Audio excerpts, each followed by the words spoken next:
This is the Hollywood Outsider weekly movie and TV podcast with a new episode every Thursday, except this week. And this week we are looking at upcoming releases, including The Mortal Instruments, Your Next, and The World's End. We're going to have spoiler-free reviews of Elysium and We're the Millers. Our From the Outside In topic this week, apocalyptic thrillers. What was that? Apocalyptic films, their heroes, and why we like them. Latest movie and TV news, including our own trivia segments. My name is Aaron Peterson, and with me today, I'm my fellow host, Scott Clark. Hey, Aaron, how you doing today, man? Welcome back, man. You've been gone for a little while. It's only been one week, right? Well, it feels like 8.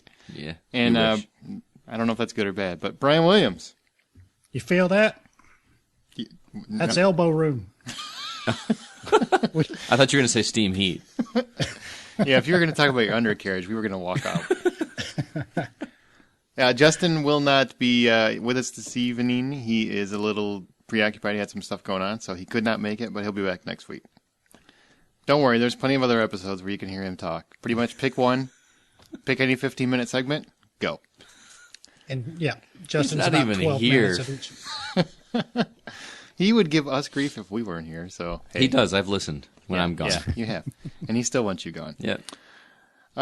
We do have 2 new episodes if you guys haven't heard. I did an interview with Caleb Bacon, who's a writer on Sullivan and Son, and he also worked on the show Deadwood, so we talked about that. So go check that episode out if you haven't. Highly recommend it. I listened to it. It's super interesting. Isn't it? I mean, he talked a lot about behind the scenes and whatnot. I've got a lot of compliments on that and a lot of raves reviews. So if you haven't checked it out, it's really worth a listen. Absolutely.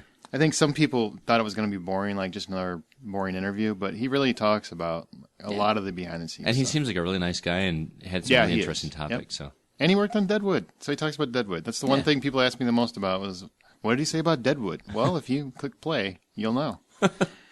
Also, we had our Hose After Dark martial arts episode. I can't speak today. We're doing it earlier than normal, so I'm not used to this. Usually we have a rhythm we build up to. Usually you're in your 9 o'clock mojo. Is Yeah, exactly. Once it's later, I'm a little bit more cool, a little bit more relaxed. Now I'm speed demon. You're cool? Man, dude, why? Never. So check that out. It's all about martial arts. So we decide who is the master, we determine who we think is the master in martial arts. Thanks, Brian. And Scott, good news. You got a job today. I do have good news. I actually am officially a 5th grade teacher at a school here in my hometown of Rockford. So Fucking A. I am. I love that you followed that up with that. That's awesome. You're welcome. I am. They don't play this over the elementary school loudspeaker. I think you'll be okay. They really don't. But, no. I'm beyond ecstatic. I start work in a couple weeks, and it's going to be an awesome experience. I'm very looking forward to it. Looks fun. Yay, congratulations. Thanks, man. I really appreciate it. And I guess that means we're going to have to chill out on pedophile jokes. So one more. It sounds like you work at the buffet. Let's move on.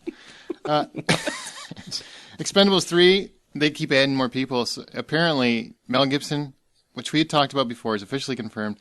And Antonio Banderas is now confirmed to be in Expendables 3. I had no idea he was talking about being in the movie. That's fantastic. I think it's freaking wonderful. Dude, when he was in Machete, Say it right. Machete at the end, he was awesome in Machete.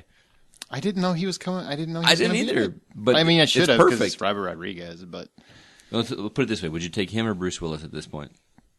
Oh, Antonio Banderas, no. yeah. See, that's what he I'm works saying. cheaper. Yeah, We'll get to that. less than $1 million a day. What was it? I mean, he did a movie with Stallone years ago anyway. What was it, Assassins? Assassins, yeah. Yeah. Oh, I hope they do like a revisit to that. That would be fantastic. That would be pretty cool. I can't wait. Movie news. Vin Diesel has been cast as the voice of Groot for Marvel's Guardian of the Galaxy, as well as he's developing Soldiers of the Sun, which is an apocalyptic sci-fi flick. It's kind of weird. I can see him actually being the voice of a tree. But it's You know what Groot does, right? He says 3 words. That's all he does. I am Groot. really? That's it. That's it. Honestly, even with all my years of reading comic books, I know absolutely nothing about this character. Oh, so Thank I have to God. field this one because Scott doesn't know I either. felt bad because I'm like, who the hell is Groot? All right, well, in Guardians of the Galaxy, there's a character called Groot, and he's basically a big giant tree. He's one of the Guardians of the Galaxy. Well, to the normal ear, he only says, I am Groot. That's all you ever hear. But it's spoken in different ways, different methods, different, Dialects? Dialect. No, not dialects. Inflections? It always says, I am Groot. That's all the normal ear will hear. So But- it's kind of like the word fuck. It's one word, but it's got so many different meanings. So many connotations, yeah. And when Rocky Rococo or Raccoon or whatever the hell his name is, when he starts when he starts hearing them, they understand what he's saying, and he actually is a very intelligent, very articulate being, but because we're stupid people, all we can hear is "I am Groot." So he's the Tower of Babel, is what you're saying. Something like that. Okay. Yeah. So he's like the whales from Star Trek 4. Essentially, yes. Essentially. Okay. But the other Soldier of the Sun sounds a lot more interesting. Three Kings meets Mad Max. Basically, it's all from a spec script that's it's about a post-apocalyptic future where he's part of this. He's on a tour of duty in Mexico, and they're searching for a lost city of gold or a fabled city of gold. So I don't know. It sounds good to me. It sounds like a good time. It just sounds like a couple of different movies that are mashed up into one, though. I'm just glad he's doing different stuff. I mean, really, the last 5 years, what has he done besides Riddick and Fast and the Furious movies? Yeah, not that he needs to, because he's obviously rich. But if this is, does that seem like wasted talent? He's got to do more than just say "I am Groot" right? No, he's going to say it differently. So I'm sure he'll say, "I am Groot." Really? You're going to I am Groot. I am Groot. I can't do it like Vin Diesel because I can't get that gravelly. But I am Groot. He's going to put the emphasis on a different syllable. Oh. Groot, I am. There you go. There's another way to do it. Am I Groot? What is he, Yoda now? Groot, I am. I'm telling you, that's all I know. That's what the character does. Enjoy. Well, it'll make him a couple of $1 million. He sits in there for about a half hour recording 20 different ways to say "I am Groot," and he's done. That sounds like the best job ever because he's very busy. Is what he said. Sounds like a job that's not gonna be recognizable as Vin Diesel. Are you kidding me? Have you ever seen The Iron Giant? From a voice actor perspective, and honestly, take out all the jokes you want to say, he is a fantastic voice actor. I understand that, but I'm saying like if it's just gonna be different inflections of him saying the same line over and over again, at what point does it become just somebody saying a lines differently instead of it? I'm sure at some point they're going to work it in there where we hear his actual conversation. What his buddies hear. Okay. Yeah, I would assume they would have to do that to make it work for the audience because you can't always make what works in a comic work on film. That's true. Now You See Me, Part 2 has been given the green light, which Justin, his genius contribution was. So they're going to call it Now You Don't. I just want to throw that in there because that was a funny joke. Yeah. Get it? I'm sure he delivered it much better than you just did. And now I cry. Well, they're looking. That's a high five to Justin. What? They're looking to film next year. Do you guys want a part 2 to this? I'm not sure if I do, but I'm sure Lionsgate does. Well, considering how much money it made. I mean, it's at $255 million worldwide, and it's expected to do 275. I just want to point out that I called that. If one more time, I want to. Yeah, you did. Mm-hmm. I didn't disagree with you. I want to point out that. How about that? You don't have to disagree with anybody. That's true. I'm a positive guy. Yeah. No, I really like the original, but I think the movie was a novelty in concept, and I don't think that it can really carry a second film too well because where do you go from there? Sure, we're gonna have more magic tricks and that kind of thing, but the appeal is not going to be there anymore. Well, I do think the ending, which I can't say without spoiling because a lot of people still haven't seen it because it doesn't have video, but.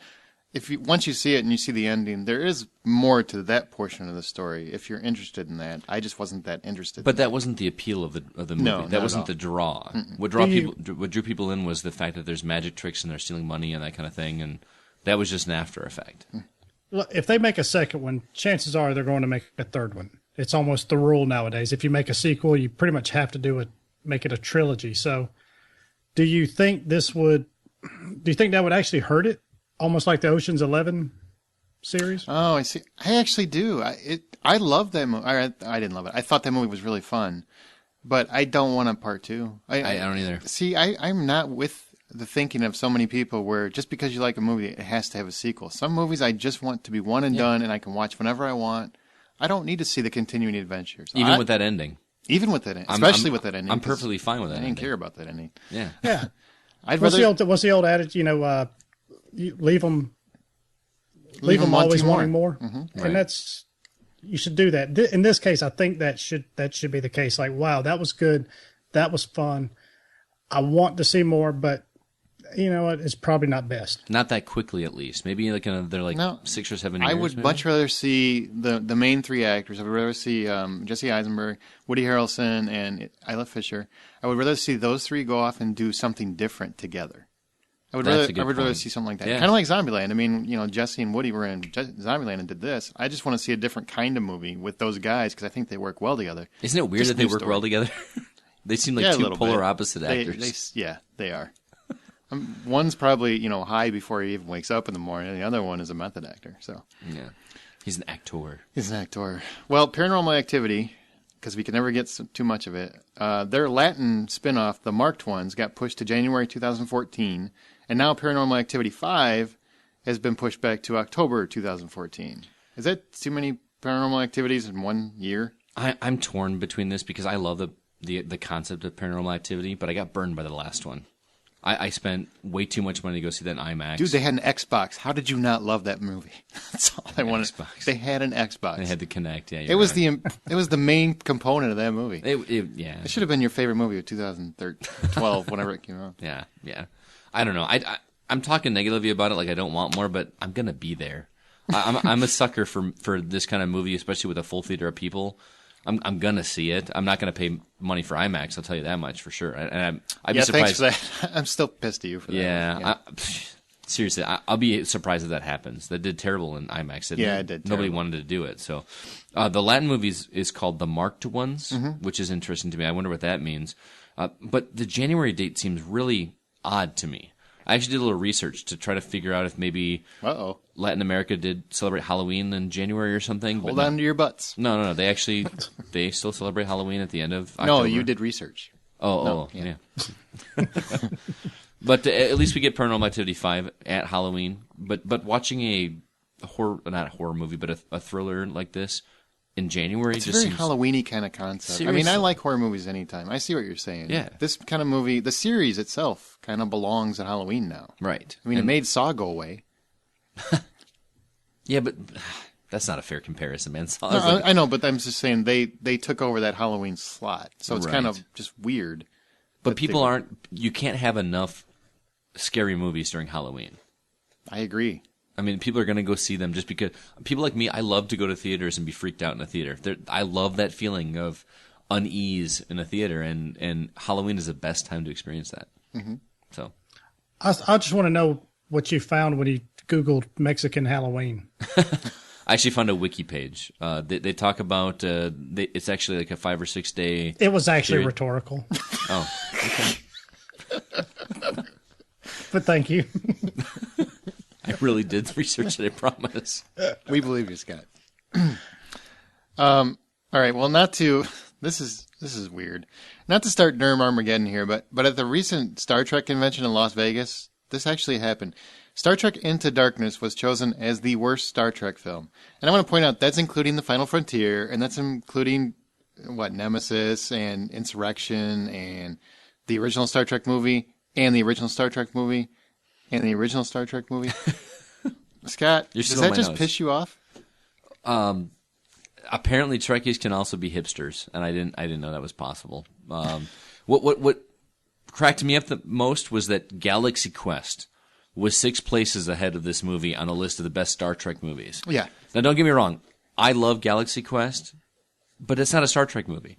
No, it's not. It's a parody of a Star Trek movie. And the fact that you're placing that movie above some other ones that I think are better is, I don't know. It really blew me away to see it. And I get that some Trek fans are irritated with it. I mean, Brian, were you? I can't remember if you were a fan of it or not. Yeah, I liked it. I just, need to wear sunglasses anytime I watch it just with all the lens flares. And maybe that's what the issue they've got with it is. I mean, you pretty much made my point when that was have you seen the first one? Because so bad. Yeah, it is. I mean, it is honestly. If that movie was to come out now, I don't care how many lens flares and pretty people you've got. That movie would suck balls. It would be a total flop. I agree with you. Right, and it would never have gotten a sequel. I mean, Wrath of Khan. People should just I don't know, bow down to that movie for saving the franchise because that if you had to depend on that first one, it should be dead. Oh, what do they do? That was picked as the best movie of all time. Right, but I'm just saying it's. I'm amazed that it even got a sequel, but hey, it did, and it as sequels rarely do. It actually made it better. So I don't know. It's just ridiculous. But whatever. What do you want to get with Trekkies? I mean, they're. Do you think they hate it because it's become so popular? Is that why? That's why I said, man, they're hipsters. They just got to hate it because it became popular. Yeah. I just don't understand that logic. I mean, I get it. It took something you loved. It did. I don't even think it really dumbed it down. People do that with music all the time, though. Yep. They like it. They like an artist. They hear an artist. They listen to them for their first album or two, and then the third one comes out, and it's a, Rolling Stone recommends it or something like that. Next thing you know, it's all over the airwaves. Now they've hit mainstream, and you hear it in the department stores as you're shopping for your polo shirts or whatever. Yeah, but the original. And then all of a sudden, the people who originally like it now hate it because, well, now everybody likes them now. I knew them when I liked them when they were doing this type of music, and it's the same type of thing. Yeah, but the first Star Trek movie, the recent one, was pretty high up in comparison. I mean, it wasn't. It was probably about mid-level. Yeah, it should have been near bottom. I don't know how that happened. And that movie was pretty popular and pretty well received, right? I don't think. No, I mean, it made money. It made enough to make a sequel, but I don't know how well received it was. And most people I know that are fans of the series, that's their least favorite. So, but apparently not with the Uber, the guys with the ears that speak whatever Vulcan or whatever. And I actually know a guy that can, which that's sad. That's neither here nor there. What really bothers me is that so many people, and reading the article and reading some of the threads and stuff associated with it, these guys keep saying how they've dumbed down the Star Trek franchise. I just want to go on record. I went and watched like the first, I think it was 4 of them after I watched Into Darkness, because they're all on Netflix. And I watched the first 3 or 4 of them. And how the hell are they any dumber now than they were then? They weren't these genius movies that people seem. I think people have that muscle memory where they think it was something else than it was. Like it's so much smarter and so much more this or that, more articulate, more introspective. It's not. It's just a regular old sci-fi. Well, it's a nostalgia thing. When you're younger, you appreciate things a lot more for their sheer newness and novelty than you do when you're older and you're actually looking at it critically. Mm-hmm. And I think that's a lot of it. I really don't think the stories are any deeper or any more layered. I don't think the dialogue is any more articulate or anything else. The only thing that's changed is the special effects are a little better. The movie's a little flashier, a lot more lens flare, a lot more. And I'm going to say it, the acting is better. The acting is better, except for Spock. I think Spock is better in the Star Trek films. And maybe Bones, but Shatner? Come on! I love Shatner, but if you're trying to say that Chris Pine is a worse actor than William Shatner, I would have to argue that with you. You think Chris Pine is going to be doing what's that travel commercial he's in, like 20 Travelocity or whatever? Travelocity. No. Priceline? Priceline, sorry. Yeah, I'm sorry I can't keep him straight because he's just so cheesy. Can't keep track. Yeah, so I don't know. The whole thing just boggles my mind. All right. Well, first thing Bruce Willis did last week was he turned down Expendables 3 because of the money. Now he's giving interviews because he's off promoting Red 2 and saying he's bored with action flicks. He's giving interviews promoting his action movie, saying he's bored with action flicks. Should Bruce Willis just retire already? At this point, it doesn't even sound like he should retire. He should struggle to find a job, because if you're bored with it, why would you hire him? But I don't know. This sounds like... It's easy for me to say this, being a guy that doesn't make a whole lot of money, but he sounds like a spoiled rich actor when you say this. He says he's bored with action movies, but he also says in the same paragraph that that's where the money is. So you want to make artistic movies? I don't know. It seems convenient that he's saying he's bored with action movies after his last 2 action movies didn't do very well. Oh, touche, sir. And I started thinking about it after reading this article. I'm trying to think of non-action movies with Bruce Willis that I really liked. And outside of The Sixth Sense and maybe The Whole Nine Yards, I could not think of a whole lot. I know you're a big fan of Moonlighting, which obviously wasn't an action. I'm a fan of Bruce Willis, but I'm becoming not a big Bruce Willis fan anymore. Oh, by the way, IMDb has listed a Die Hard 5 movie. Did you see that? Die Hardest? Die Hard 6, you mean? Or I'm sorry, Die Hard 6. Yeah, because A Good Day to Die Hard was Die Hard 5. Right. They've got one in pre-production. Doesn't mean it's going to happen. It made a lot of money worldwide. Right. I didn't know that when I was doing research. I saw that and I was like, it actually said announced, not like in production or pre-production or anything. It just said announced. Brian, what do you think? I mean, I know you're an Expendables 2 fan. Huge one. You were with me. I mean, I like the Expendables movies and everything, and if he's bored with it, I mean, that's all he's done in the last decade or more anyway. So there may be a little something to it, but it is, like you say, it is very convenient that is the that he's bored with it, and yet all of his movies are tanking, so to speak. So I don't know. I wouldn't mind. I would like to say, because I do like the guy. I would like to see him maybe do a little something different. Kind of maybe take on a couple of those, who's the Robert Duvall type roles, where he's more of the background. The background, yeah, he's a supporting uncle or, the dad who's, maybe a widowed father who's helping his daughter, whatever, get through whatever struggle she's going through or whatever. He's the guy with the sage advice, that kind of stuff. And you see him about 20 minutes in a movie. And one thing I do want to, and maybe it's because I am a Bruce Willis fan that I feel this way, but, he's getting, the internet exploded on Bruce Willis. They just, because he turned down Expendables 3, I guess he wanted $4 million for 4 days work or something like that. And Stallone said you could have 3. I don't know, something like that. Whatever the money was, it wasn't enough, according to him. Reading this article, seeing that, I'm wondering if, obviously he's getting bored with them, so it's kind of a hassle for him to do it. He did do the first 2 movies, but it seems like the internet, the interwebs are not going to give him credit for that. Because he did do that, and those 2 were for the fans. Because the first one especially, he didn't get paid shit to do. He just did it as a favor to Stallone. Then he came back into the second one. I don't know what he made. I can't attest to that. But as much as it's irritating me, the stuff that he's saying and the fact that he turned it down because I want him to come back and have everybody in one movie kind of thing, I also kind of see the perspective that he did do the first 2. Do we just not give him credit for that? No, I see your point. That makes sense. He did do it. I didn't know he did it as a favor. The first one he did. Yeah. Okay. The first one he did as a favor. The second one, I'm sure he got paid. I have no idea what he got paid. It seems weird that 2 high-profile actors are in a deal where one does a favor for the other. Well, they were partners on Planet Hollywood years ago. So him and Stallone and Schwarzenegger have been friends forever. That's why I was kind of shocked that he bowed out at all, and then Stallone said what he said, tweeted what he tweeted. I don't know. Brian, do you think that gives some credence? In between the first one and the second one, the second one did lose a couple of the characters, so I'm fine with losing him. I don't think anybody should hammer him too bad. I think he deserves all the credit that he's deserved, basically. For the first 2. But it's easy to he's an easy person to replace in the third one. Yeah. It's not like you're replacing Jason Statham. Wait. Wait, what? What just happened? Welcome to Brian's Trailer Park.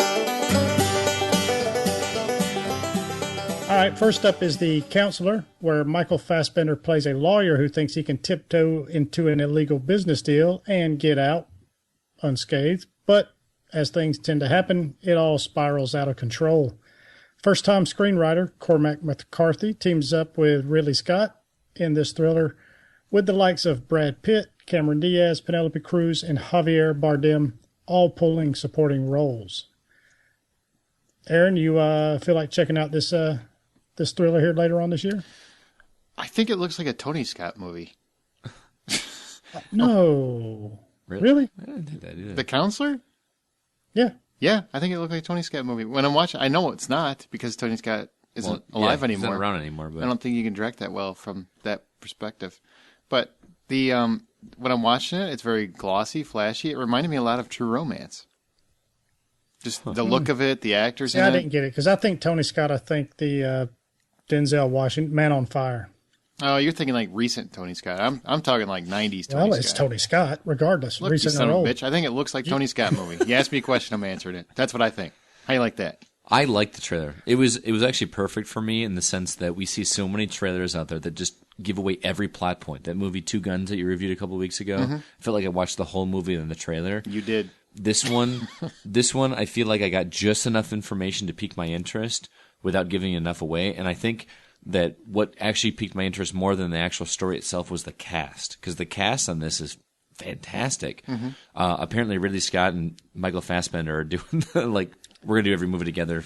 That's fine. They can keep doing it. That's fine. Oh, yeah. But yeah, the cast was enough to sell it on me. I'm not certain about the story. I honestly don't. I'm not sure what's going on, but I want to see this movie. It really is. I mean, kind of difficult to pick up exactly what's going on with just by watching the trailers, and that to me is a good thing. There's enough, like I say, the actors, the actresses that are in there are all ones that appeal to me, and the storyline basically kind of is something that's right up my alley. So it's one of those things where this looks good, but you don't really know what exactly is going on just by the trailer, and that works. Mm-hmm. All right. It's just not, I didn't get that excited about it. It kind of seems like a movie I've seen before. Yeah, I can see that. And plus, they didn't do enough to sell me on what the story is actually about, like you said. And that works for you. That doesn't work for me because I don't need to know everything, but I want to know the basic idea of what I'm going to see. Normally I would say that, but because the cast was so stellar in this trailer, it was enough to sell me. I'm like, there's that many actors that I want to see it that I'm going to go regardless. Great actors, so I'm guessing the material is probably solid. But. Right. All right, well, The Counselor opens October 25th later on this year. And next up, we've got The Monuments Men. There's been a lot of World War II movies, but none that I can really recall from this angle. The Monuments Men is about a team of art historians and museum curators recruited to find the famed artwork that was stolen by the Nazis before Hitler has a chance to destroy them. Scotty, you burned out on World War II stuff or what? You would think I would be, and I am not a big World War II movie fan. There's just been so many done, but I love this concept. It's not about... It's interesting. It is. It's more interesting than just like who's going to kill who and who's going to overtake what country. There's something going on that is interesting. When have you ever seen a movie about people trying to preserve a culture? That to me is really interesting. I don't know. I saw the trailer, and correct me if I'm wrong, but I got a little bit of a Three Kings vibe from watching this. Yeah, I did too. Yeah. And that really makes me kind of want to see this. And it looks like just the right amount of humor. It's not too much, but good cast. I'm excited for this movie. Surprisingly, I was surprised. I want to see this. I was not excited for it until I saw the trailer. I mean, even though I'm a huge Clooney fan, I mean, I'd probably have his baby if I could. And Matt Damon, you got Matt Damon and Clooney and Bill Murray as a soldier. I don't know how that happens because they can't get him to do Ghostbusters 3, but they can get him in a whatever. Just everything about it screams original. And how many original movies are there really anymore? Yeah. So, I mean, when I see a concept that seems original and Clooney's directing it, which to me automatically means I'm interested. Did he write it as well? I didn't see if he wrote it or not, but I know he directed it. So I trust the movies that he ends up directing. He seems to have a real passion for, and I've liked every single thing he's done. Fair enough. I concur. All right, well, the Monuments Men opens December 18th. You got something to say? Call us or text us at 818-81-IMAHO. That's 818-814-6246. Our email is feedback@thehollywoodoutsider.com. You can get us on Facebook.com/The Hollywood Outsider. Tweet us at H_outsider. And you can get your official Imaho t-shirts at TheHollywoodOutsider.com. Brian Williams, man of few words. I concur. Move on, bitches. Stump the Hoe.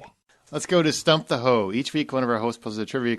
Whenever we do it, one of our hosts poses a trivia question to the remaining hosts, and attempt to stump their fellow hoes as well as you listening. This week, it's going to be Scott's turn. So, Scott, stump us. All right, I'll do my best. We're going to, in a couple of minutes, review the movie Elysium, and one of the actors in that is Jodie Foster.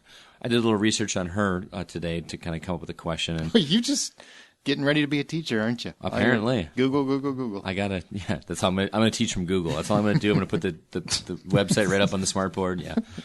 No, I found out that after doing some research, Jodie Foster's turned on a lot of roles. And I know this is kind of a pat question that we do, but there were several films that she was offered the role and turned it down. I'm going to give you 4 films. I want you to tell me which one that she was not considered for either the lead or supporting role.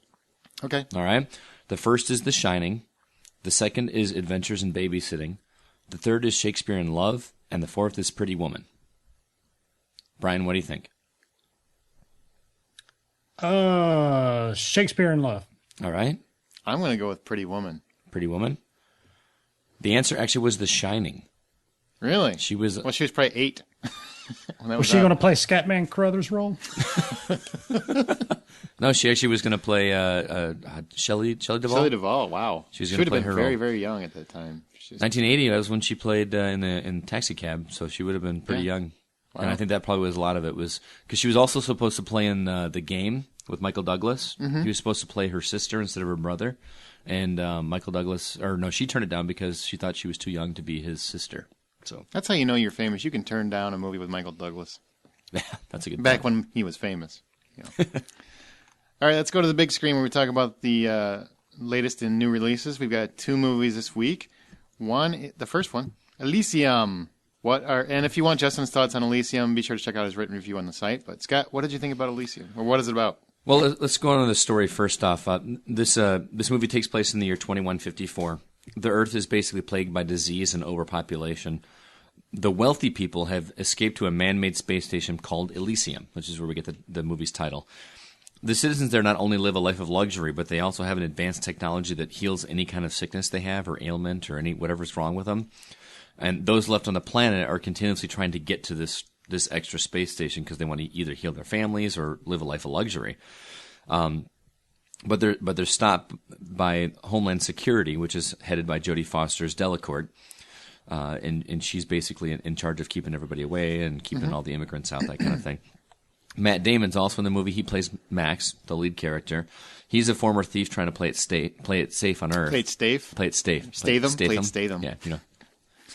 Who looks remarkably like Brian Williams. Jason Statham. Anyway, Max suffers a serious injury while working at an industrial site that gives him only 5 days to live. In order to get a ride to Elysium to save his own life, he agrees to take part in a dangerous mission with an organization that's basically set on creating equality between the 2 different worlds, Earth and Elysium. It's no easy task, as Delacourt has dispatched a violent group of secret police led by Agent Kruger, who's played by Charlton Copley. Am I pronouncing that correctly? Sure. I know, Aaron, that Justin's not here, and he's like the big sci-fi guy, and you don't like sci-fi nearly as much as he does, but what did you think of the story and the pacing? No one on the planet likes sci-fi as much as he does. Probably true. Well, I didn't have to do any research because I actually knew this, but Elysium stems from Greek mythology. And basically, correct me if I'm wrong, Brian, it's the place that gods bestowed heroes who they had granted like immortality or something like that. And also in Homer's work, he talked about Elysium Plain, I think it was. And it was like the place of perfect happiness or something like that at the end of the They work. even reference it in Gladiator. Yeah, there you go. So yeah, so that's where the term comes from. Look at Brian; he's like, yeah, I knew that. I didn't have to research that. Neil Blomkamp's Elysium is the same thing, except it's a giant space station. It's orbiting the Earth, and you know what you're saying. Mm-hmm. It's very much a film about the haves and the have-nots. I mean, that's really what it's trying to do, and it's not even a little subtle. I mean, it's hey, subtle. Guess subtle. I'm telling you, man, I am off my beat. I mean, You pronounce the B, ladies and gentlemen. That's right. It's subtle. I mean, Elysium hovers over, looking down on Earth, all while the citizens stare up to it and they're like, "Oh, look at it like it's the sun." I mean, it's pretty to the point of we got shit, you got nothing. We got it, you don't. I mean, it's pretty to the point.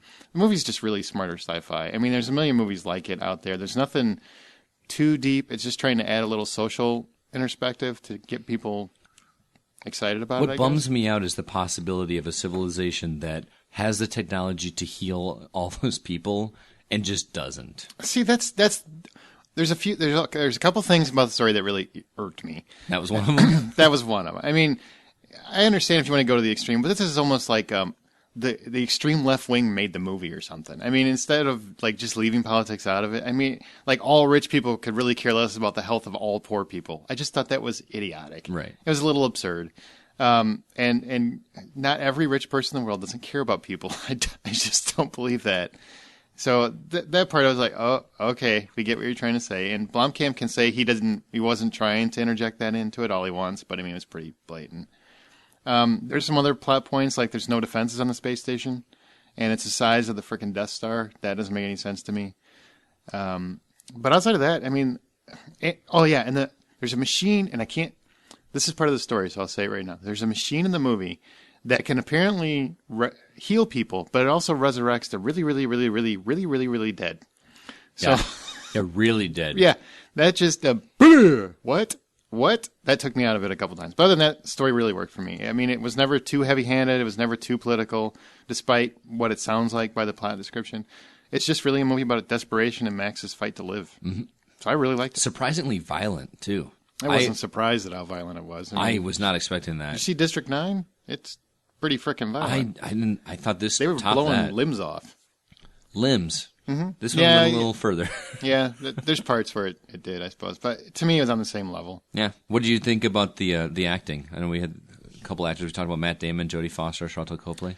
Jodie Foster really disappointed me. Same here. And I just want to point out, this was my most anticipated movie of the summer. I said that. If you listen months back, that's what I said.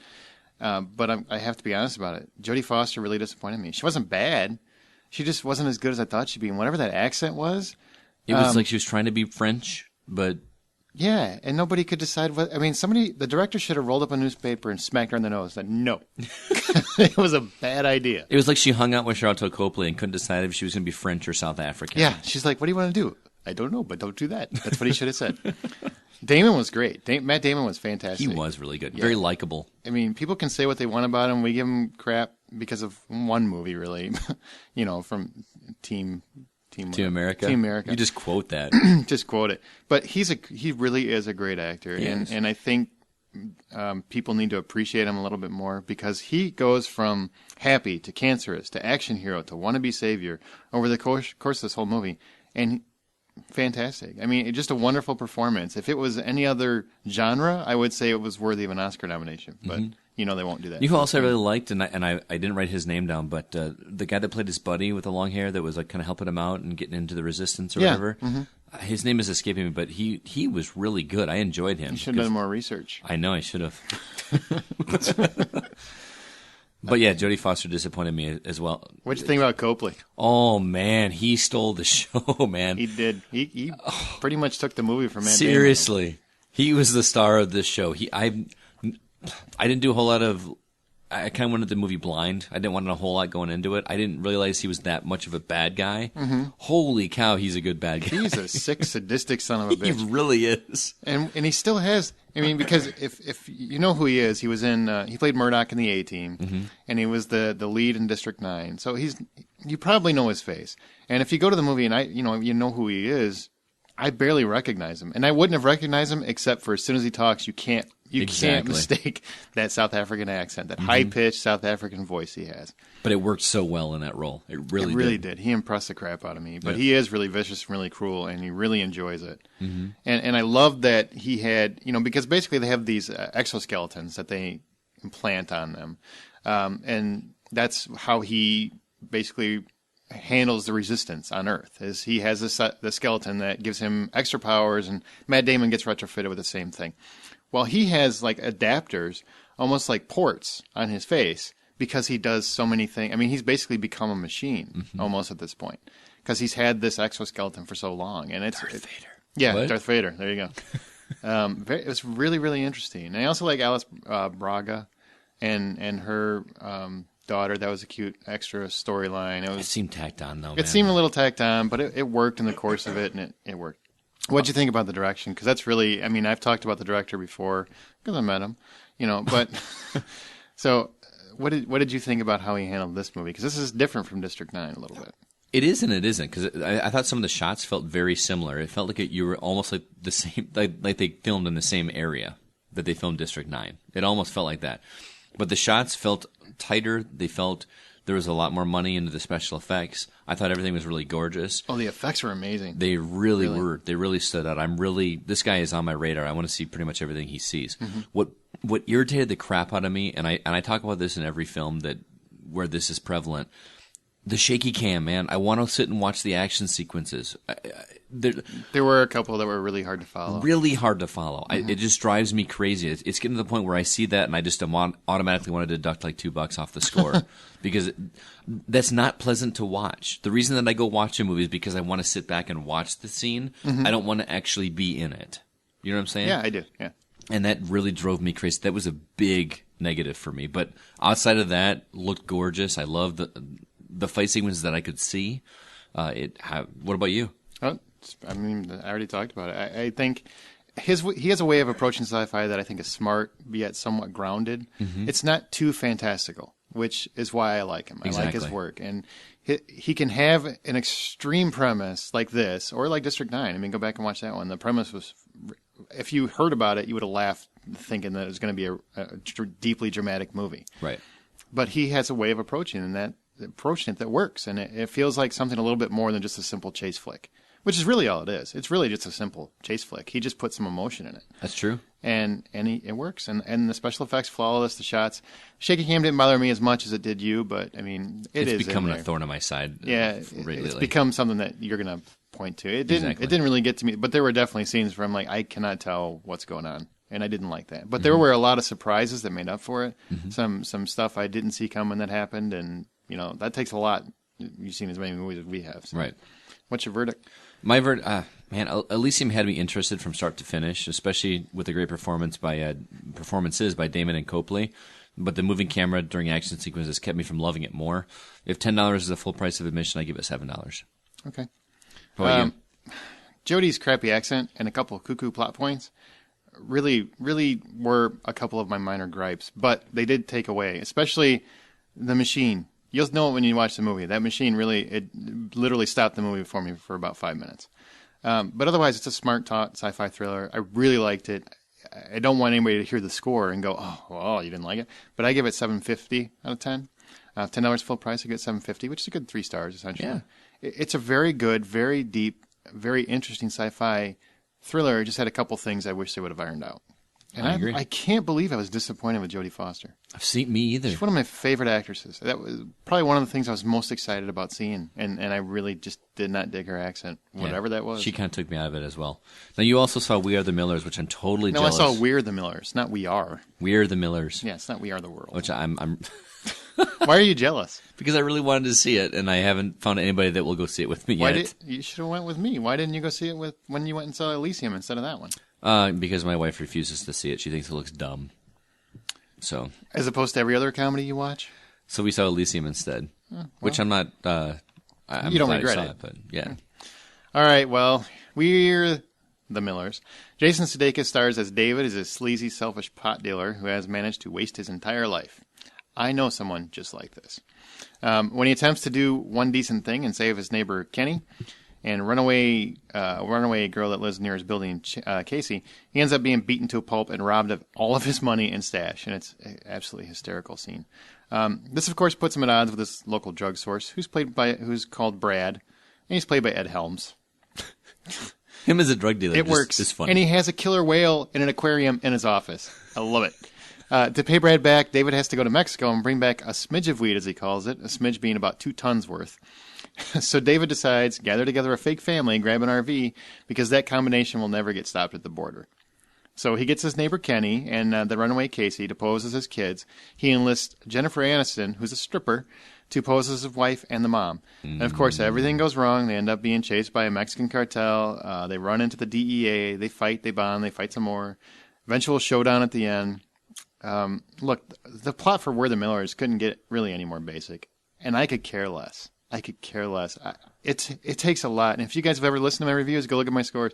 It takes a lot for me to give high raves to a comedy, because so few of them, to me, feel really clever, and because I'm the angel of death. But I laughed from start to finish. Is it smart, like your wife wanted? No, not really. But the humor is clever. The performances are freaking hysterical. I've always liked Jason Sudeikis, but he's always been that supporting guy who just smarms his way through a movie. Here he takes center stage. And he reminds me, Brian, you'll appreciate this because Scott's, he was born when Chevy Chase was in his prime. But you remember how Chevy Chase was in the 80s where he had that smarmy attitude, but he could also pull off the heart? Yeah. Yeah, that's exactly what Jason Sudeikis is. I mean, in this movie. He managed to be snarky and smarmy and still have a lot of heart, except he didn't have any pratfalls. He never fell down or anything. So I really liked him. I was very impressed with him. Jennifer Aniston was the biggest surprise for me. I know you guys love her. I don't.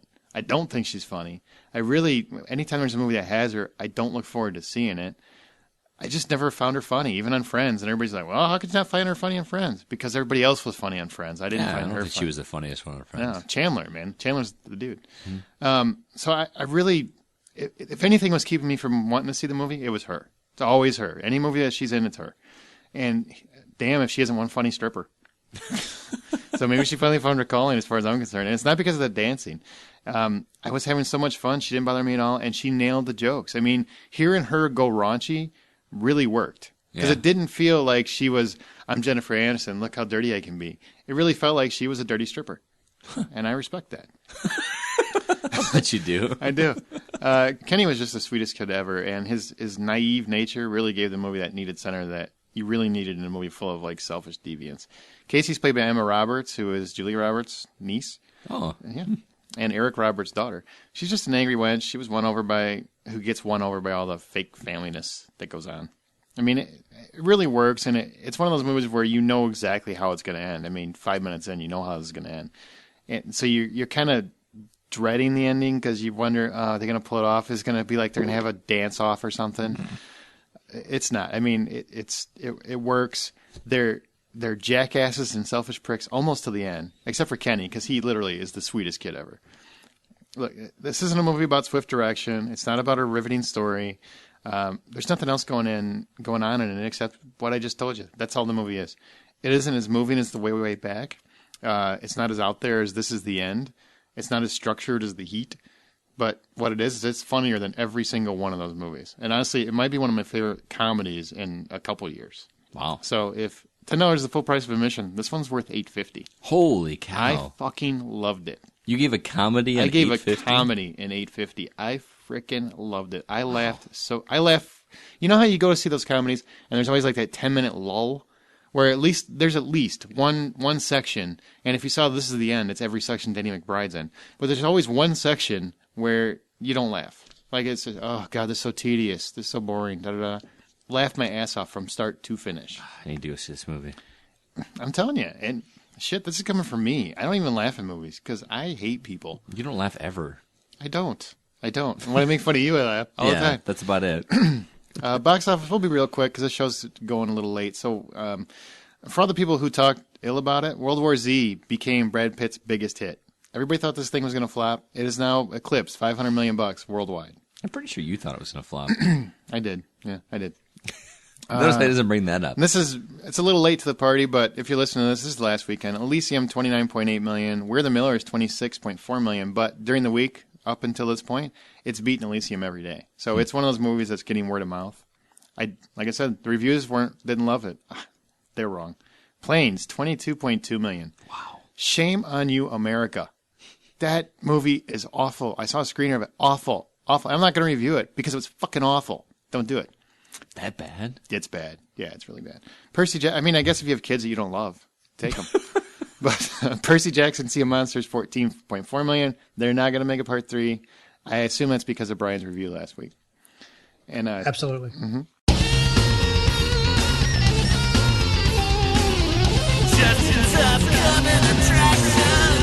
Now let's go to upcoming attractions. Scotty, you're taking over for Mr. McCumber? I am, and I'll try to do this as well as Justin does, but I doubt I will come close. So the I first think you're going to blow him away, man. You think so? Mm-hmm. Not really. All right, our first movie is called The Mortal Instrument, City of Bones, and it actually comes out on the 21st. Justin would have said that better. Yeah, probably. Set in contemporary New York City, a seemingly ordinary teenager, Clary Frey, played by Lily Collins, discovers she is the descendant of a line of shadow hunters, a secret cadre of young half-angel warriors locked in an ancient battle to protect our world from demons.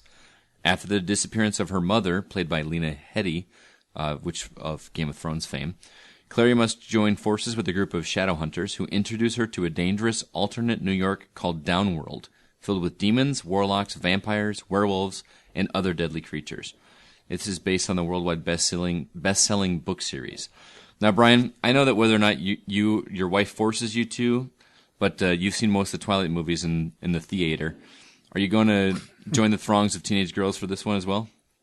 I hope not. This looks like a overblown CW movie. That's a really good way to put it. What about you, Aaron? Well, did you have more to add? Looks bad. How's that? He concurs. Okay. Brian's very quiet this week. Same thing. No interest. I mean, it looks like a tween movie. And it looks great if you're a teenage girl or a teenage boy with sensitive feelings, but I just don't want to see it. Is it said that I would rather go watch a Twilight movie than this? No. The sad part is when I first saw the first trailer, it was kind of interesting because I didn't know what it was. And the more I've seen more and more trailers of it, I'm like, this should be on the CW. Yeah. Like Brian said. I agree. Our next movie actually does come out on the 23rd, and it's called The World's End. This is from director Edgar Wright, who's known more for his comedies Shaun of the Dead and Hot Fuzz, which I really was a fan of. I'm not sure if Aaron was. He's giving me yes. Yeah, you did like him. I mean, he strikes again with The World's End. This one, like the above-mentioned film, stars Simon Pegg and Nick Frost, but also adds Martin Freeman to the cast. The story follows 5 childhood friends who want to relive a pub crawl they experienced 20 years prior that ends up at a bar called The World's End. As it turns out, however, they have bigger problems on their hands because the world is being taken over by robots. Is that what it is? Yes. Oh, God. And the 5 are humanity's last hope for survival. Now, Aaron, you recently saw a comedy and actually liked it. Loved it. And loved it. And we're all surprised as you are by that. But are you going to give this one a shot or make it a twofer for this year? Or? Well, I'll see it because I like those guys. Pegg and Frost are really funny. Edgar Wright I love Edgar Wright. So, I mean, that's going to get me in. But the fact that you just said robots kind of makes me go, what? Because Hot Fuzz was good, but it wasn't great. It didn't live up to Shaun of the Dead potential. So I'm not in that fanboy heaven that a lot of people are where I think everything they do is genius. It was good. It wasn't great. There's something about the way that he shoots movies, too, where he does these extreme close-ups of doing mundane tasks like tapping a beer or extreme fast close-ups on faces before they do a line. Zip-ins. Yeah, that seems very Edgar Wright. I'm not sure if I like that or not, but I love the comedy of it. What about you, Brian? Yeah, I kind of want to see it just to complete the trilogy, so to speak. See him try to jump over that wooden fence one more time. That was funny. Seems to be kind of a running joke in those movies. So yeah, it's one of those that I wasn't overly impressed with Hot Fuzz either. For me. It didn't live up to Shaun of the Dead, and it almost seemed like it was too long. It was just kind of like almost, I don't know, 2 hours or something. Maybe it wasn't that long, but it just felt like it was a little bit longer than a comedy should be. So, and it seemed like too serious of a story going on in it. Right. And but I think Simon Pegg is hilarious. I think he's smart, a lot smarter than what a lot of his characters, the characters that he plays. It's just really creative, and I mean, I'm looking forward to it. Cool. We got one more. Our third one is a movie called You're Next. It's a thriller horror. It tells the story of the Davison family who are enjoying their family reunion when they're attacked by a group of axe-wielding killers. All seems lost until the family discovers that one of their relatives turns out to have a particular set of skills. Does that sound familiar at all? Now, Brian, I know that down in Georgia, wearing animal masks while holding an axe at the dinner table is a typical Saturday night, but are you going to check this one out or simply say, next? Oh, man. Wow. That's I may wait. I'm probably going to wait for cable on this one. Although I really didn't notice the trailer till fairly recently, and it kind of piqued my interest a little bit. But I've seen it a few times since. I don't know. It just seems like every other house at the end of the street type of whatever. I mean, just pick one of the half a dozen movies where there's some sort of crazies chasing somebody around a house. So the fact that they're wearing funny animal masks doesn't necessarily make it that much better. So I'll probably pass. I'll probably pass at the theater, but definitely would like to check it out on Netflix or cable or something. I go see every horror movie in the theater, man. That's just that's how I roll. Especially since you have a movie pass. Mm-hmm. Especially since I have a movie pass. Seriously, it is one of those things that I would much rather see in a theater with a group full of people scared out of their brains or not scared. So I know if it's really scary or not scary than I would at home. And that's a Friday night movie. It's a Friday opening night movie. I'm there. And Strangers the same way. I mean, it's the same kind of movie. I'm glad you said that because that's the exact same vibe I got from this. The weird mask. It's like a ripoff. Homage. Kind of. Oh, okay. We're going there. Yeah. Yeah, They should have called it This is the Next Strangers. Yeah, I'll be seeing this one in the theater for the same reason you said. Plus, My wife is obsessed with this kind of movie. She loves weird serial killer movies where there's not a whole lot of gore, which I don't get. I get the impression is it PG-13? You're the one that's doing the upcoming release. Yeah, Justin would know. I didn't look at the. Yeah. You didn't do enough research? Apparently, I didn't do enough research. So, but this looks like one of those that's not centered around the gore factor and more centered around the creepy factor. And I'll definitely be seeing this in the theater. Just so you know, Scotty, your next is rated R. Oh, okay. Well, we'll shut my mouth. I'll give you show notes next week. All right. Give you To Aaron's show notes. I'll try to do it better next time. Mm-hmm. Oh, look at that. He's already planning for Justin to not be here. Hollywood Outcast Part 2. I guess he's going to try his own attempt. He's like, I guess who's going to leave now? Oh, that's funny. You going to wrap anything up, or are you just going to sit there? Those are our 3 movies for the week. So, out of these 3 movies, which 3 are you most likely to be seeing in the theater? Brian, how about you? I'll go with The World's End. World's End. Aaron? You're next. You're next. I'm also going to go with You're Next, as much as I want to see the other. But yeah, 2-1. Looks like the good guys win, as usual. Looks like the good guys win. Where you can hear us, listen and subscribe on iTunes, your Stitcher Radio app. Give us a thumbs up if you do, or through our RSS feed at thehollywoodoutsider.com. There's a new episode every Thursday. What's this movie? What's this movie? Each week we play ours, or listeners suggested clip from a movie, and I'm sorry I can't talk this week. If you think you know what the clip is, email us at feedback at thehollywoodoutsider.com, tweet us or Facebook us the answer, and next week we'll give you a proper ho shout-out. Last week's answer was Justin's pick, and it was Maximum Overdrive. Nobody got it. Yeah. Imagine that. Mm-hmm. Brian, what did you say about that clip? That it was a little too... Obscure? Obscure. That's correct. And we've given Scott a lot of shit for using clips that are way too obscure, so Justin, get in line. Justin's the new Scott. Yay. Yep. He didn't show up this week, and he gave us a clip we couldn't find. Wow. And he hasn't done any research as far as we know. All right. This week it is Brian's turn, and here's your clip. May I help you? We'll be asking the questions, old man. Who are you? You. No, not me, you. Yes, I am you. Just answer the damn questions. Who are you? I have told you. Are you deaf? No, you is blind. I'm not blind, you blind. That is what I just said. You just said what? I did not say what. I said you. That's what I'm asking you. And you is answering. Shut up. You. Yes? Not you, him. What's your name? Me. Yes, you. I am me. He's me. And I'm you. And I'm about to whoop your old ass, man, because I'm sick of playing games. You, me, everybody's ass around here. Him. Carter. I'm going to kick his ass. I'm sick of this. Carter, let me Lee, no, Lee, no. All right. That was your clip. Now, we want to point out, you think you might know what it was, but we need the exact answer. So don't think you can just guess. You got to give the exact answer on that clip. We're going to have 3 different answers. I don't care. Now we go to the couch. We talk about TV and home video news. NBC is developing a new futuristic prison drama from Abe Lincoln Vampire Hunter creator Seth Grahame-Smith called Paradise, where Las Vegas is now a functioning prison. Is that a cool concept or kind of a tired genre? It's now not a functioning prison, or not? I'm just messing with you. Yeah. Scott's it's doing a private joke because if you Aaron in his show notes he has typos in every I have a hard single time one. writing words correctly, speaking words correctly. Anyway, I think this concept is really clever. It does sound a little Shawshank Redemption in the future, as far as I like that. I do too, actually, because I mean the guy is in prison for a crime he didn't commit. He's trying to escape. That sounds very Shawshank Redemption. Oh, if only he had a brother who had tattoos. Yeah, but he doesn't die at the end, so No, that's true. No, I mean, to me, that story I think was better suited for a series. Granted, we had Prison Break already.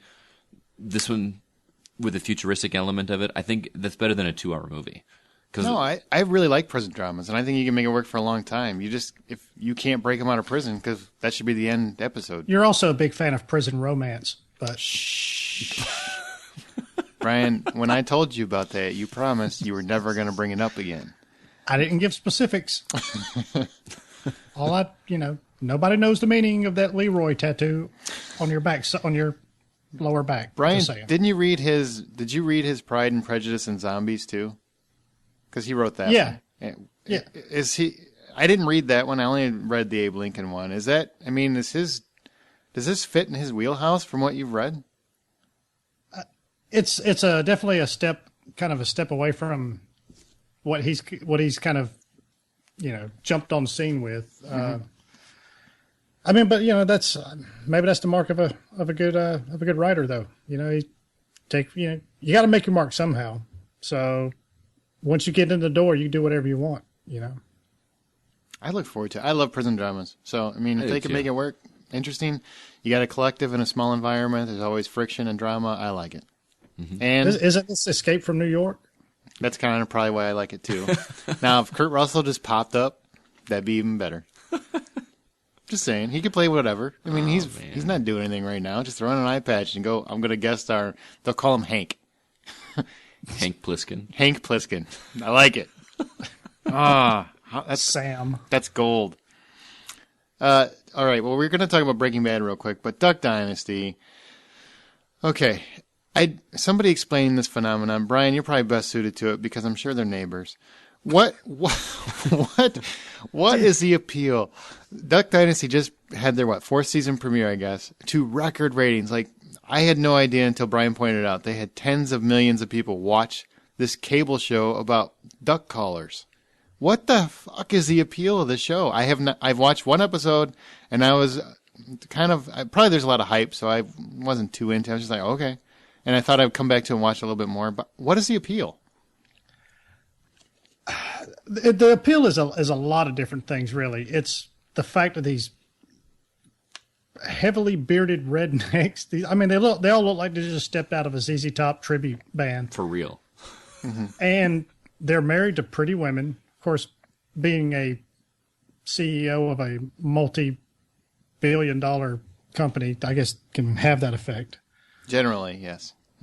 But they're just fun. They pick on each other. They've got a strong family, family group and everything. It's a good family show, and that's just about. I mean, there's not many of them out there nowadays. I'm not saying that we need more family stuff. It's just with all this turn towards darker, more thing like zombies and meth dealers and and everything is sexed up on TV. It's hard to find a good family show. And this is a very good family show, and without pushing anything on you. You know what I mean? It's not like they are religious, but they don't really mention that much, except at the very end of every episode, everybody sits down for a dinner, and there's the patriarch of the family is kind of gives a little prayer or something like that, but it's not in a real preachy way. It's just usually more of a comment. It's almost more of a kind of just to tie everything up that happened up in the episode. So, but I mean, this thing, to give you an idea of how big this was, it drew in over 12 million viewers. That's more than the Mad Men season 5 premiere. Wow. The Downton Abbey season 3 finale. Breaking Bad just premiered. It beat the twice as many viewers as Breaking Bad. The season premiere Sunday night. More than Sharknado. I mean, if that means anything. Sharknado, I don't think had nearly as many viewers as it did Twitter followers. I know. So, I mean, but there's even The Office, the series finale. I think it was almost like 3 times that amount or something like that. It's crazy. It is a huge phenomenon. And it's one of those things I feel like we should, kind of address it because it's, we talk about everything else on here. Why not something a little, it's got maybe a little closer to home? A little closer to home. I love my camo. What can I say? Now, I'm curious. When you say it's a good family show, do you mean it's a good show about family or it's a show that's okay to watch with your kids? Both of them. Okay. The main guy in the show is, he runs the company and he's got a crazy uncle who spouts off all sorts of crazy stories and messes. He's almost like the bartender from Boondock Saints, how he kind of mixes up his stuff. He says stuff like, "Hey, like, don't you wish your boyfriend was hot like I am?" Just like, it's like, wait a minute, something's not right there. I'm not sure what it is, but I don't think that's how it goes. Stuff like that, and he's got a brother, and the main guy, he's got a couple of brothers that work with him, So it's and of course they've all got pretty wives and stuff. It's just a good all around show, and it's one of those shows that if you're sitting around on a Saturday or Sunday and you catch one of those little marathons, next thing you know, you've killed about 3 hours of watching back to back episodes. Huh. Wow. All right. I mean, I'll check it out if you're vouching for it. And so I guess what you're saying is it's a good family show. It's safe and it's not preachy. Exactly. Okay. Not like the '80s where everything had a little message at the end. The more should be kinder to. Oh yeah. I mean, I remember NBC. Oh god, that was so awful. Every G.I. Joe episode. Oh yeah. Oh yeah. Don't do drugs. Thanks. I'm gonna go get some pot and watch G.I. Joe. Thanks, Roadblock. Breaking Bad returned to record ratings. Not bad for a show that most thought would not last. And by record ratings, I mean it almost doubled what their average viewers were. It's 6 million or something like that. So what did you guys think of the premiere? And no spoilers. Yeah, no spoilers. It basically, for me, it was very it was very tense, and as every other episode has just about ever been. There's a little bit lull in the middle, but by the end of the episode, it ramps up, and this last half of this last season is going to be phenomenal if this is any indication. I agree. The beginning and end of this episode were awesome. Went some directions that I was expecting the season to go, but not that quickly. And Yep. wow, it was really good. I'm really excited to see where they go. It's kind of a bummer because I'm kind of in my head picturing where it's going to go. Brian, you're probably going to test that. Like it seems like it can only go one direction at this point. Mm-hmm. But I'm really digging it. I'm liking where Skylar's going. I'm enjoying it, but just it was a slow episode. Beginning and end, sandwich in the middle was a little slow. I think that the break really did this series a disservice. It's been 9 months? Yeah, and they split the season into two parts, like 8 episodes and 8 episodes. And I'm just, and I know we've talked about it in the past that I have never seen Breaking Bad. Well, I just started watching it because the whole theory was I'm going to wait until the final season comes. Right. Then I can catch up, and then, by the time I catch up with all the seasons, it'll be the finale. Right. That's really the goal. At least you're watching it. I just want you to see it. If I liked it. I am surprised how phenomenal the show is. Mm-hmm. But I am convinced that Walt, thus far, I'm about 3 episodes into the second season, so I've 10 episodes in or something. Mm-hmm. I'm convinced Walt is the worst drug dealer in history. He's great at cooking meth, but he seems to be very bad at the whole drug dealer portion. But I'm sure since there's a few more seasons, he gets better at it. Really interested in it, though. I'm really curious to see where it's going to go. I kind of see where the outlay of the show seems to go, which is that he's getting badder and badder and badder, and the business is turning him into something he wasn't when he started, kind of thing. I really like the dynamic. It's much, much better than I thought it was going to be. Even with all the hype and everything else, I was sure this is going to be one of those shows that everybody talks about, and then you watch and you're like, what? Yeah. And you're just not going to get what all the hype's about, but I really get it. And Cranston, and Brian, you and I have talked about in movies how he's just okay. Like how in his film performances, he's just okay. I mean, he never really blew me away. So that way, whenever he won the Emmy and stole it from Jack Bauer every year, I would be so upset and disappointed. I'm like, no why? wonder you didn't watch it. Why is this fucking Malcolm in the Middle guy keep taking Jack Bauer's Emmy? Give it back, shoot him. And then I'd see his movies and I'm like, what are people raving about? He's not that great. And in the movies, I'm sorry, he's just okay. He's fitting. He hasn't done anything exceptional in the films. But man, just the first season, he deserved an Emmy for at least 5 of those episodes. And I'm telling you, man, and I won't spoil anything, but he gets progressively more interesting, and he gets so fleshed out in ways that are just really interesting. It gets better. I'm not sure if I like Jesse so much. I think his character so far has been very one note, but I know he won some Emmys too, so I'm assuming his character goes through some changes. You'd be hard pressed to find a character that evolves as much as Walt does in this series. Mm-hmm. What about Jesse? Even like Jack Bauer. I mean, how all 29 years of 24. He never changed any.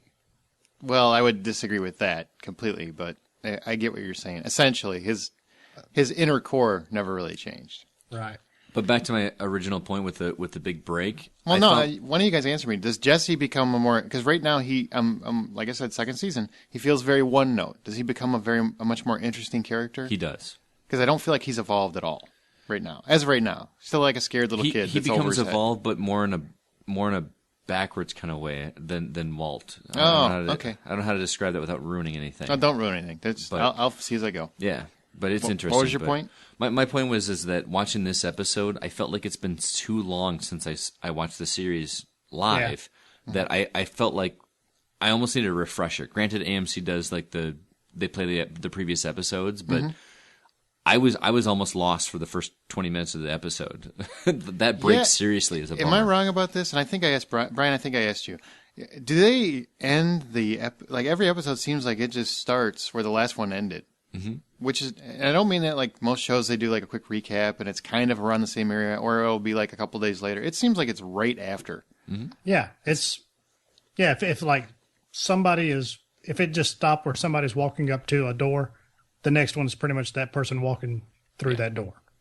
That's a pretty fantastic way to do a serialized drama. I agree. Because I mean, it's basically one big long movie. Mm-hmm. Wow, really like it. I can't wait to catch up to what everybody else has been raving about. I'm glad you're liking it. Yeah, honestly. Let's go to DVD and Blu-ray, Scotty. All right, we are looking at releases for August 20th. And just as a quick recap, we do have a YouTube channel. It is youtube.com/The Ho Podcast. You can check out our past episodes for those specific reviews. First up, we've got Epic, which is a movie that none of us reviewed. It's another DreamWorks animated movie with the voice actors ranging from Aziz Ansari to Steven Tyler. None of us saw that one, nor did any of us see Scary Movie 5, which is the latest horror movie spoof comedy, with a surprisingly lack of Wayans brothers. They left in like after the second one. I think. Yeah, so... we've also got Killing Season, which is Robert De Niro and John Travolta. It's about two veterans of the Bosnian War. Next up is Amour, a story of two retired music teachers in their 80s whose love is severely tested. Actually, it seems kind of interesting. I like music, though, so I'm kind of jaded. It's supposed to be very, very good. Yeah. And lastly... I actually saw it, I think it was last fall. Oh, really? Yeah. I will definitely check that one out then. Also, Boardwalk Empire has their third season available on disc, so... We're not going to do the recasting the classics this week like we were going to, because Justin needs to be here because it was he gave me tremors because he was being an a-hole. So he needs to be here for for me to show him how it's really done. So let's go to our From the Outside In topic. This week, with Elysium in theaters, we're reminded of the subgenre of dystopian and apocalyptic thrillers. Oh my God, I can't believe I got that out without fumbling it. Where the world is in dire straits, you got either one man fighting the elements, or you've got a bunch of people trying to survive in a cold world, that sort of thing. So we're going to talk about some of those. Some more, what are our favorite ones, some of our favorite heroes, some of our favorite villains. First off, what is the appeal of these? I mean, they're rarely happy movies. What are the appeal of apocalyptic thrillers, so to speak? For me, it's the appeal is the what-if mentality. Because a lot of those kind of scenarios are played out to be, this could really happen. And anything that feels like it could happen makes me wonder, how would I handle that situation if it actually happened to me? And so they feel very real to me and very not so out there movies. Like you're talking about Elysium, kind of feels like it's science fiction, but it's borderline believable. Like it could actually happen. And that's how post-apocalyptic or dystopian movies feel, is that... Minus that special healing station, yes. Well, sure, yes. But you know what I mean? Yeah. That's the appeal for me. I think they're really basically the modern Western, and because you usually got one guy that's a loner, he's kind of a self-sufficient type of guy. He may team up with a group that's struggling and needs his whatever special talents are, or whatever the case is. But he turns out to be the one guy that can kind of help him. So really, it's really just kind of a Western. That's a really good point, actually. That's a really quick to the point. Yeah. Point. That's me, man. A few words. That's right. I concur. Now I just hear the saloon door swinging as he walked out. They're so depressing, honestly, and I wish I could give you a good reason why they're enjoyable, because I've never saw one that I found fun. I can't remember an apocalyptic thriller where I walked out going, "Holy crap, that was fun." Maybe Mad Max, and a couple. Maybe there's probably a couple of them, but they are primarily kind of depressing movies because they're the end of the world essentially. Well, hey, I mean, kind of the point. The world as you know it is gone. Yeah. So yeah, it's not exactly a time to be breaking out balloons and little party favors. Can you guys think of any that were fun or where you would consider them fun because they were that entertaining? Because I can't think of any. Zombieland? You know what? I think that would count, actually. I mean, it's apocalyptic world. Just because it's zombies don't mean it can't count. Right. There you go. Yeah, the world as we know it is not like it was. So, son of a biscuit. As long as we find our Twinkies. God, now I want a Twinkie. They're back, by the way. They're back. Grab one. Okay, so who are some of your favorite heroes in these stories and why? I only had two. My first one was Stu Redman from The Stand, which is a TV series. It wasn't really technically a movie, but he had a good head on his shoulders. He was a good leader. I just liked him. He was just an all-around. Was he super positive? I mean, he did a bunch of research? Yes. Excellent. He was positive and he did research. And my other one is from a guilty pleasure movie. I'm gonna get a ton of flack for liking this, but The Mariner from Waterworld. Oh my God! I love that movie. I know you do because you mentioned it. I don't know how many times. So you must love Waterworld. I really like that movie. It was so much fun. That was like when I first. This is dating my young age, but that's when I first discovered movies. That's the first one your mom let you go see. Pretty much. I actually didn't even see it in the theater. I saw it at when I got my first job at Walmart. We watched it in the break room, and I was like, "There's a butt in this movie." No, it's so sad. It's like a guilty pleasure movie for me. I love the mix of sci-fi with the post-apocalyptic world, but the Mariner himself as a character, he was a not so likable guy. And you know me, I'm a Mr. Positive. I like the likable characters. He was a jerk, like in this movie, and he was. Yeah. By the end of it, he came around. He rescued the ladies, and you kind of came around a little bit, and I liked him. And plus, if you're in a world that's surrounded by water, a guy with gills behind his ears, you kind of want to have him around. It's a good point. They can't really argue that. Yeah. Touche. What about you, Brian? Sticking with the Kevin Costner theme here, The Postman. That's a very underrated movie. Thank you. I like that movie, and I feel bad I didn't put it on there. So.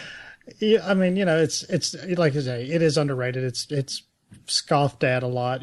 People when you hear the term The Postman, they just kind of chuckle, whatever. But I just like the notion of that kind of no-name drifter guy who finds a postman's uniform and basically just kind of transformed from this. He's basically kind of much like the Mariner, I guess, but a little bit slightly different. But he's just kind of a scamming dirtbag, and basically goes from that to this. He's really kind of a major inspiration to really thousands of people across what's left of America. Wow, that's a good point. Matt, they got Viggo Mortensen. His name in the movie is just Man, or the Man, whatever. But From the Road, that's a real heavy movie. But I just I liked the efforts that he went to make things a little bit better for his son. Well, I've got quite a few of them, so I guess you guys didn't like those movies nearly as much as I did. Robert Neville, and I mean the Will Smith version of I Am Legend, not the Charlton Heston Omega one. Yeah, I really, really liked his character. I mean, I thought the way that Will Smith played him in that film really carried through. I mean, the fact that he could carry an entire movie, and it's really just him, blew me away. And I think he did a great job with it. So he's definitely one of my favorites. I don't think he gets enough credit for that role, but he should. Charlton Heston in Planet of the Apes. I don't think it was a great performance, so to speak, but I could really identify with the character when I saw the movie. At the time, it was just one of those, I'd never seen a movie like that because, there'd never been a monkey movie. But Mel Gibson as Mad Max, how could none of you bitches mention him? Seriously. And right now he's becoming Mad Max. So you guys should really appreciate that. Viggo Mortensen in The Road. Has nobody else seen this movie? I haven't seen that one yet. I want to read the book actually before I see the movie. Didn't I just mention him? He did. Oh yeah. Yeah. I wasn't listening. Well, welcome to the podcast. It's only yours.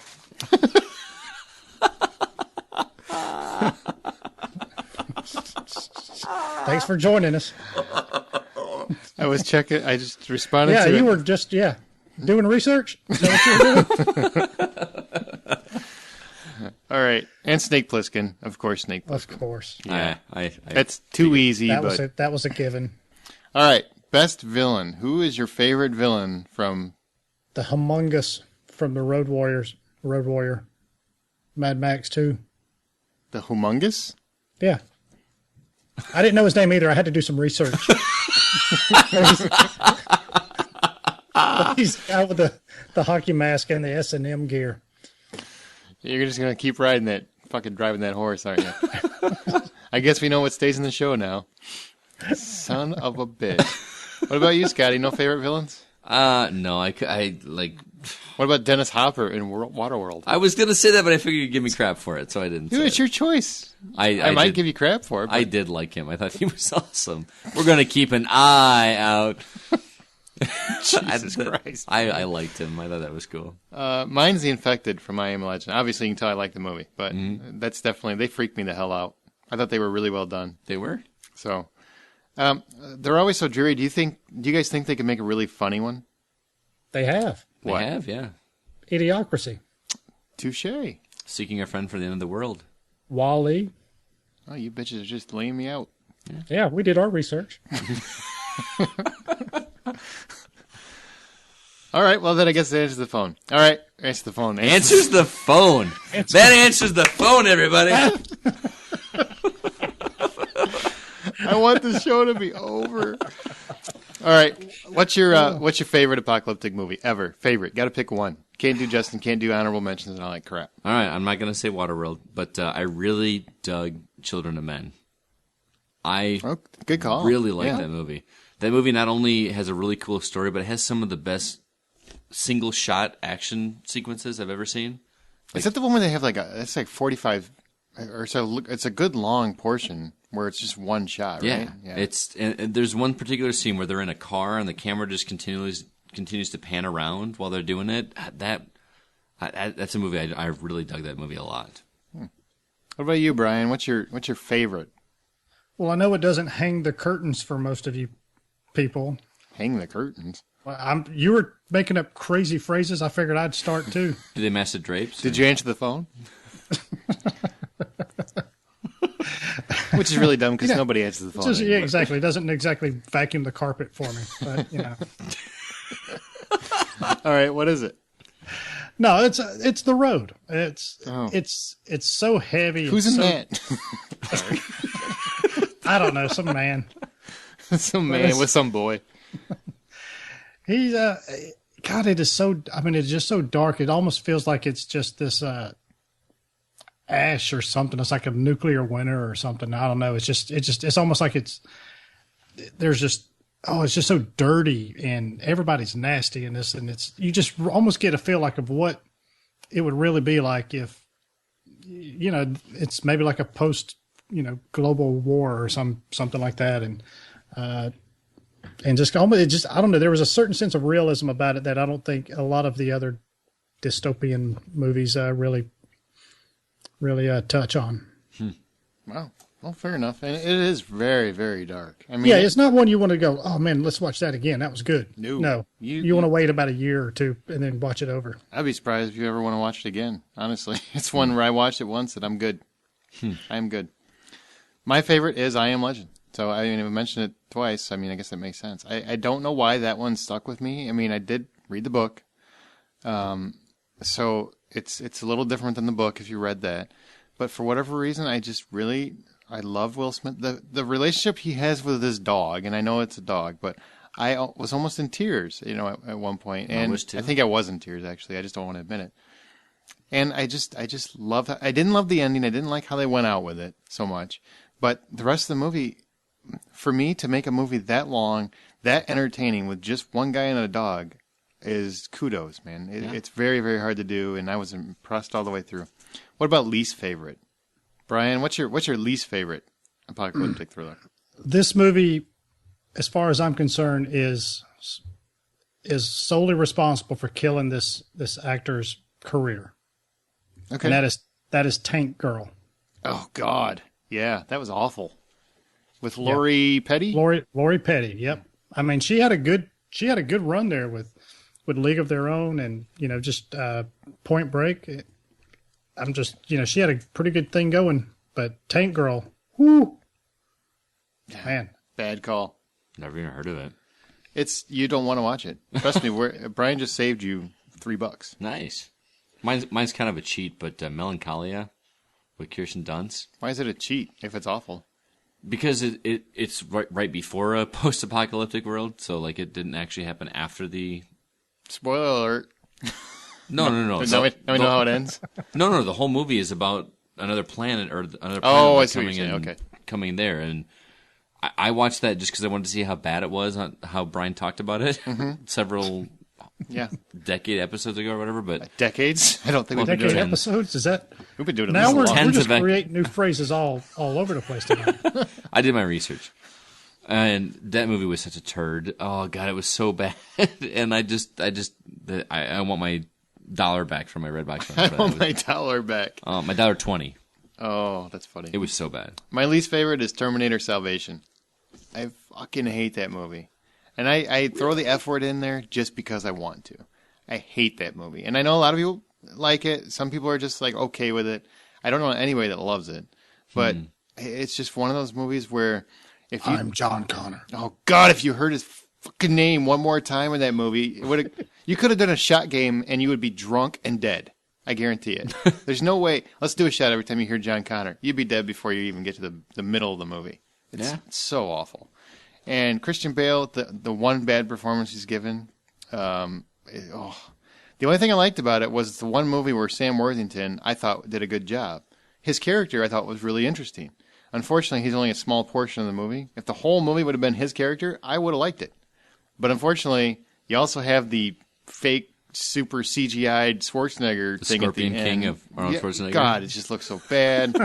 You got Christian Bale just giving the worst performance of his career, saying his name, because apparently he couldn't even remember what his character's name was, because he said it so many fucking times. Who am I? John, what am I? Okay. Yeah. John Conrad? Conrad? No, Connor. John Carter? Am I John Carter? Mars? God. Batman. that would have made the movie worth seeing. It's just one that I loathe that movie, and it's been on TV, and I'll I'll angrily push the channel button to get past it. Okay, so here's the final question: you wake up in a dystopian nightmare, right? All you can think about is you got to survive. You want to survive, but you don't know what the hell you're doing. This will apply directly to you, Scott. So you could choose anybody, but you can only pick one person. Nobody else, one person. Which hero or anti-hero do you want there with you? Brian. Batman. The answer is always Batman. It has to be from one of these movies, man. I want Superman. Green Lantern. He can use his ring to get me a campfire. And a sandwich.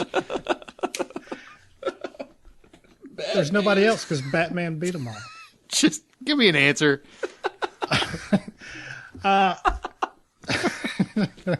actually go with Mad Max because he's pretty much gone from just a man hell-bent on revenge to taking out a motorized gang of people, and I forgot what all he did in Thunderdome, but he beat Master Blaster, so he's a pretty tough cracker. All right, Scotty. Daryl from Walking Dead. Oh, look at you. you. Yeah. Thinking outside the box. Yeah, absolutely. Guy with a crossbow, knows how to kill silently and conserve ammo, and cool guy anyway. Yeah, I want Daryl. And he brings a crossbow when he really needs an automatic weapon of some sort, but whatever. Because he never runs out of arrows. Yeah, because That's he the can get point. them back. You can't get a bullet back. Obviously, he only carries like 3 of them, but he can shoot 14 at any given moment. Those Yeah, but arrows see, are resilient. but see, he kills like another 20 just with coolness.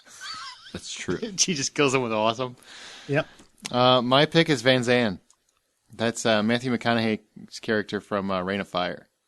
Oh, really? Yeah. Oh, good one. He's a badass. He cares about his team, and he can kill a fucking dragon. Top it. That's what I want to say. Good point.